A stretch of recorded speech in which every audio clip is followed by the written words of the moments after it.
میں دارالعلوم امجدیہ ایک اہل سنت جماعت کا عزیزان گرامی کراچی کا بہت مشہور دارالعلوم ہے، وہاں میں خدمت انجام دیتا ہوں۔ اسے دارالعلوم امجدیہ اس لیے کہتے ہیں کہ حضرت محدث کبیر دامت برکاتہم العالیہ کے والد ماجد حضرت علامہ مولانا امجد علی صاحب بہار شریعت رحمت اللہ علیہ کے نام سے اسے منسوب کیا گیا۔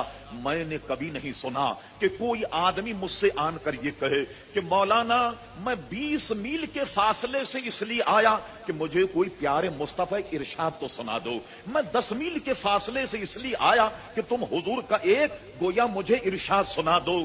آج کل کا اشتیاق اس عالم کا ہے کہ لوگ علم کو لیے آپ کے گھروں تک پہنچ گئے، اور اس کے باوجود ہماری درسگاہیں خالی کیوں ہیں؟ معلوم ہوا کہ وہ اشتیاق جو ہے وہ لوگوں میں کم ہوتا چلا گیا۔ لوگ یہ سمجھیں کہ یہاں بجلی کے تار میں سے ذریعے سے روشنی نکلی، کہیں گے مولانا عبدالہادی صاحب آپ ٹھیک کر دیں گے؟ کہا نہیں صاحب، یہ تو بجلی کا معاملہ، یہ عام آدمی بہت سوٹ بوٹ پہن کر بیٹھا دیکھنے دکھانے میں بڑا وجی معلوم ہوتا، کہا صاحب یہ ذرا شارٹ ہو رہا ہے، ذرا اس کو ٹھیک، ان کا نہیں صاحب یہ تو الیکٹریشین کا کام ہے۔ تو ذری سی بات کے لیے اس فن کا آدمی آپ تلاش کرتے کہ بغیر اس کے جانے کوئی چیز نہیں آئے گی۔ بجلی کا کام بغیر جانے نہیں آئے گا، کوئی سوئچ خراب ہو جائے تو بغیر جانے آپ کسی کو نہیں بلائیں۔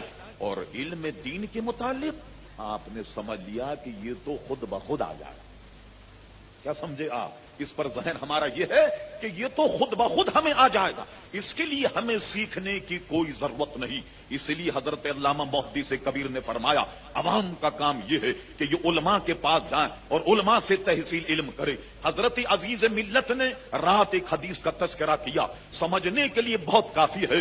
حضور کا ارشاد کہ اے میرے غلاموں، تمہاری کیفیت 4 ہونی چاہیے، اگر اس کے علاوہ تمہاری کیفیت ہو تو تمہیں ہلاک کر دے گی۔ ایک تو یہ کہ تم خود عالم ہو جاؤ، جب تم عالم ہو جاؤ گے کتاب و سنت میں اپنے زندگی کے گزارنے کا معاملہ خود ہی دیکھ لو گے، لوگوں کو بھی سکھاؤ، خود بھی سیکھ گئے۔ چلو مان لیا کہ ہر شخص عالم نہیں، تو تم ایسی زندگی گزارو کہ طالب علم ہو جاؤ، کہ آج ایک لڑکا طالب علم ہے 6-8 برس کے بعد عالم ہو جائے گا۔ میرے آقا کی نگاہیں بڑی دوربین تھی، وہ جانتے تھے کہ ہر آدمی عالم نہیں ہو سکتا، ہر شخص طالب علم نہیں ہو سکتا۔ تو لیجیے آپ تھرڈ پرائرٹی، تیسری ترجیحات میں یہ رکھا گیا، کوئی ہر آدمی عالم نہیں، طالب علم نہیں، تو تم ایسا کرو کہ اگر زندگی کامیاب گزارنا چاہتے ہو دنیا اور آخرت، تو تم ایسا کرو علم والوں کے پاس بیٹھنے والے بن جاؤ۔ اللہ اکبر، ہم نے دیکھا کہ علم والوں کے پاس بیٹھنے والے جو لوگ ہیں وہ بھی بہت کچھ سیکھ گئے۔ ہم نے اپنے اکابر سے سنا، اعلی حضرت امام اہل سنت فاضل بریلوی رحمت اللہ علیہ کے دور میں ان کے پاس ایک حاجی صاحب بیٹھا کرتے تھے، اور وہ حاجی صاحب بالکل پڑھے لکھے آدمی نہ تھے۔ علماء اعلی حضرت کے وصال کے بعد جب خانقاہ میں آتے، کسی مسئلے پر بحث ہوتی تو کتابوں کو جب تلاش کرتے اور مسئلہ مشکل سے ملتا ہوا نظر آتا، کوئی کہتا ارے بھائی حاجی صاحب سے پوچھ لو کہ حاجی صاحب کچھ یاد ہے آپ کو کہ اعلی حضرت کے زمانے میں کسی نے یہ مسئلہ پوچھا ہو تو اعلی حضرت نے کیا جواب دیا؟ حاجی صاحب بالکل ان پڑھ آدمی تھے، مگر علماء کے دریافت کرنے پر کہتے کہ ہاں ایک صاحب باہر سے آئے اور انہوں نے اعلی حضرت مسئلہ پوچھا تو اعلی حضرت نے یہ جواب دیا تھا۔ علماء کہتے یہی بات درست ہے۔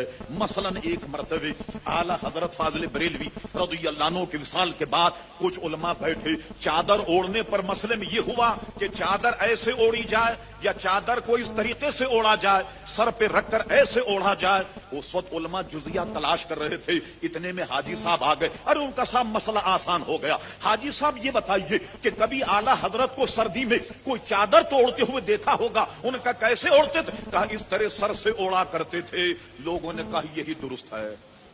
فرمایا یا تو علم والوں کے پاس بیٹھنے والے بن جاؤ، نعرہ بہت کچھ آ جاتا، نعرہ رسالت، تب بھی بہت کچھ آ جائے گا۔ اس کے بعد فرمایا اب تمہاری چوتھی کیفیت سنو کیا ہے، اگر یہ کیفیت میں اپنے آپ کو نہ پاؤ سمجھ لو کہ تم ہلاک ہو گئے، اور وہ کیفیت یہ ہے علم والے بھی نہیں، طالب علم بھی نہیں، علم والوں کے بیٹھنے والے بھی نہیں، تو ایسا کرو علم والوں سے محبت کرنے والے بن جاؤ۔ اللہ اللہ، معلوم ہوا کہ علم والوں کے ساتھ محبت کرنے میں بھی ایک نجات کا چوتھا راستہ ہے، اور پانچویں اگر تمہاری کوئی کیفیت ہے تو سمجھ لو کہ تم ہلاک ہو جاؤ گے۔ عزیزان گرامی، اس لیے سارے کام سیکھنے سے آتے ہیں، دین بھی بغیر سیکھے نہیں آئے گا۔